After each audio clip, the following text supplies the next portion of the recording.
I think both cameras are on, and I think that we have it going on. Yeah, we got some cards to look at today.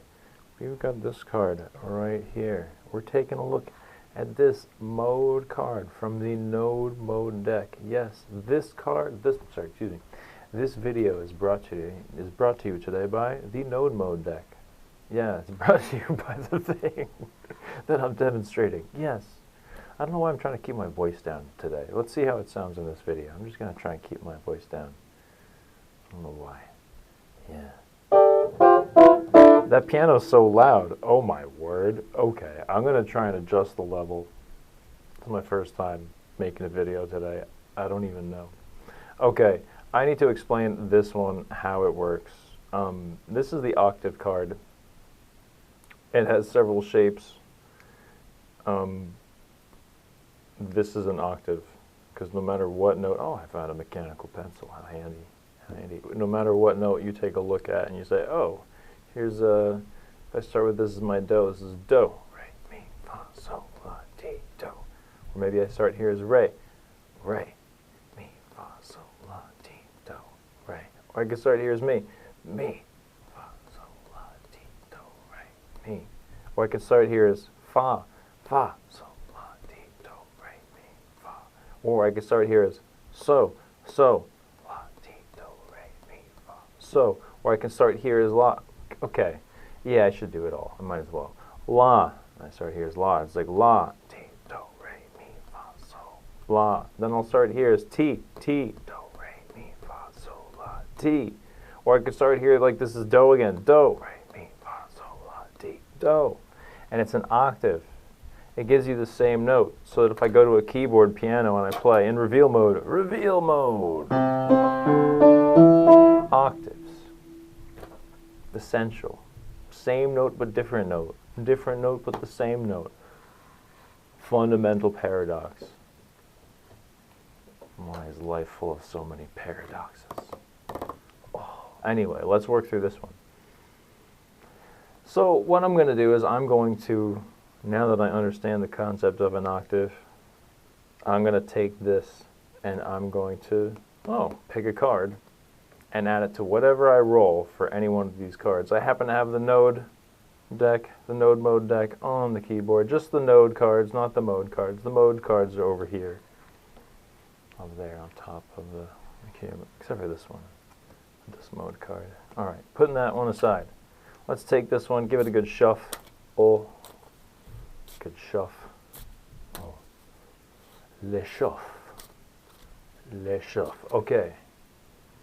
Wait, isn't that a thing? I guess it is. I like this orange card a lot. This is a lovely orange card. So, what I'm going to do now that I have this card, hey, you mind holding on right there? Yeah, sure, we could do that. Yeah, we could do that. What I'm going to do now is I'm going to say this card right here. Yeah, I was really holding out for this card. This card is something else. And I'm going to say that, well, I could take either a lower octave. I can add a lower octave or a higher octave. Meaning, so if I have this note right here, I can take this top note and add a lower octave of that one down there. Or I can take this lower note right here and add a higher octave of that. And what I'm going to do is I'm going to roll the die to see which one I should choose, because I don't want to be at the mercy of my own decisions. I surrender. All right, let's see. Even then, that's a choice to surrender, right? All right, it's the one in the circle. We're adding in the other octave. Even though I kind of wanted to do the other one, whatever. We're going to add in the upper octave of the higher one. Okay, but we don't know what pattern to roll yet. So what I'm going to do is I'm going to take a look at this pattern over here, and I can really explore the functionality of, like, well, do I want to go in like a single direction, or do I want to go in one direction and then loop back and change directions and then loop back and go back in the first direction again. Something that mirrors and changes directions. Yikes, yikes, yikes. Let's see which one. That's going to be a 1 or a 2 in a circle. That's a 2 in a circle, so that should go back and forth. This is going to be a mirroring pattern. That's going to be kind of interesting and complicated, but I think we could handle it. So I'm going to take the 6-sided die and I'm going to find out what bass pattern to roll. 6. That's just going straight down, so that would be like this.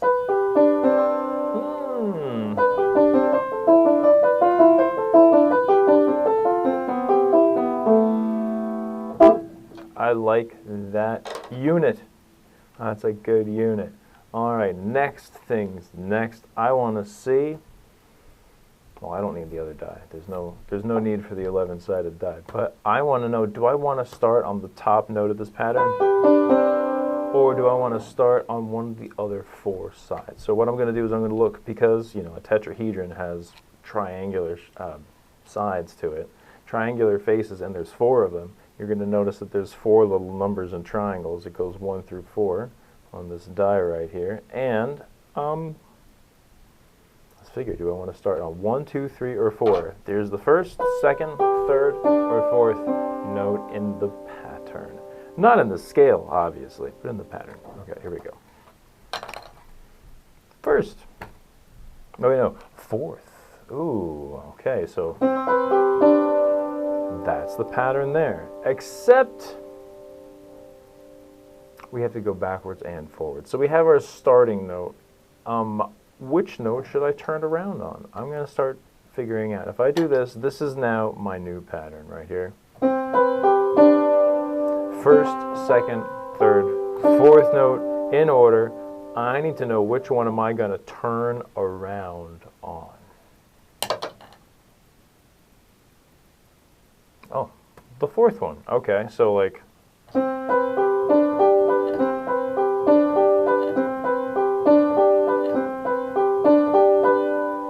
that's our pattern. So, whereas before it was just this,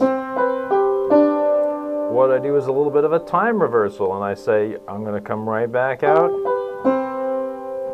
in the reverse order which I went back, and then reverse back out. Cool. Like that. So now we're going to get to this card, and because we've gotten to this card, we are going to add the octave. And I said that we're going to add the higher octave. So I need to figure out, since I have a 4-note pattern over here, and we happen to be adding into a 4-note card, it'll tell you that you're definitely going to have 1, 2, 3, or 4 options to consider as a placing of reference, a reference point for where you're going to take that. You're going to take the whatchamacallit, that octave note, and put it into that pattern. So this gets a little bit tricky since we have to extend it for the mirroring thing, but what I'm going to do is I'm going to roll a 1, 2, 3, 4 and see where that octave lands in the scheme of 1, 2, 3, 4. Where out of those 4 should I place the octave, either before or after? Whoa. Alright, so that's a 1 in the triangle. So it's going to be either before or after the first one. Let's see. If it's before, I think it'll turn into something really cool. If I need to determine which one is before or after, I'm going to take a look at this. As you can see, 1 in the circle for after, 2 in the circle for before. Let's see, what's the number in the circle? 2 for before, 2 in the circle. So then you know what's going to happen? We're going to start with the octave like this.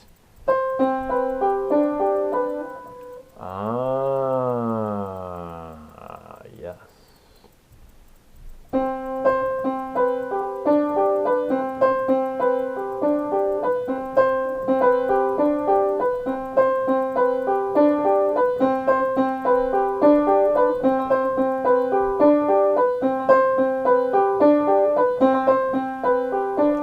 That's really meditative and hypnotic. I like that a lot. Let me do that in the next key now.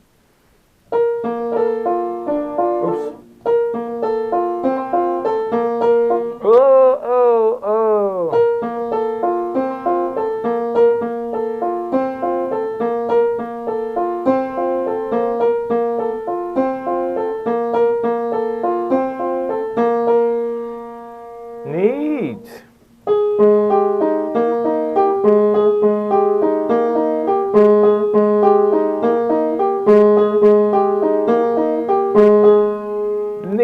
okay, you know what? Let's try putting that octave in a different place of the same 4-note pattern that was based off of this,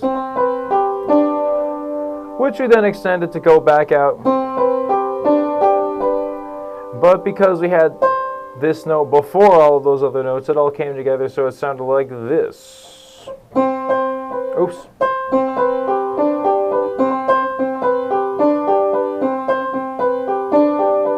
Catchy. I like it. Now, I want to try putting that octave in another spot. So let's see, what's going to be in the triangle? Whoa. 4 in a triangle. That's the last one. So, if this is before or after that last note,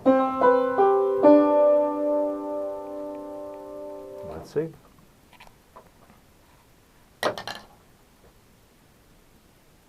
After? Is that going to be kind of like the same thing that we just did? Did we just find a fun point of redundancy? Going before the beginning thing and going after the last thing is essentially almost the same kind of a thing? Well, it might be, but it might also not be if we take into considering that we're going to be doing a flip of direction. We're just going to have to cross that bridge when we get to it, I guess. Let's get into it. Okay.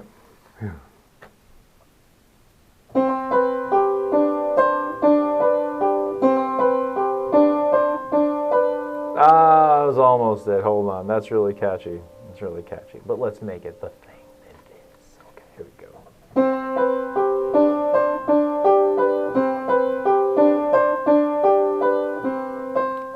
Caught me by surprise. See, it's not quite the same thing. So, that is how you get different things by adding an octave. Because no matter what, if you add an octave to a 2-note card, that 2-note card will have now a third level of whatever that octave is, whether it's the higher one or the lower one. If you have a 3-note card and you add an octave in of either the higher note or the lower note, it will then be taken and it'll be added a 4th level. All right, and then the same thing for 4 notes. You saw what happened. We had a pattern of going those 4 notes there, and then we magic. I know how to make music, I think, right? It depends on the day. But anyway, I hope that this helped you. I forget everything that I already said in this video, but that's okay. It's just one of those days. I hope you liked this video. I hope you like these cards. If you're interested, I don't know, hit like and subscribe. Ask me questions in the comment section. Go into the description. You can find a link to where you can get your own deck. It comes with the dice too. But anyway, like I said before, this video is brought to you by these cards. These cards. All right. Talk soon. Bye-bye now.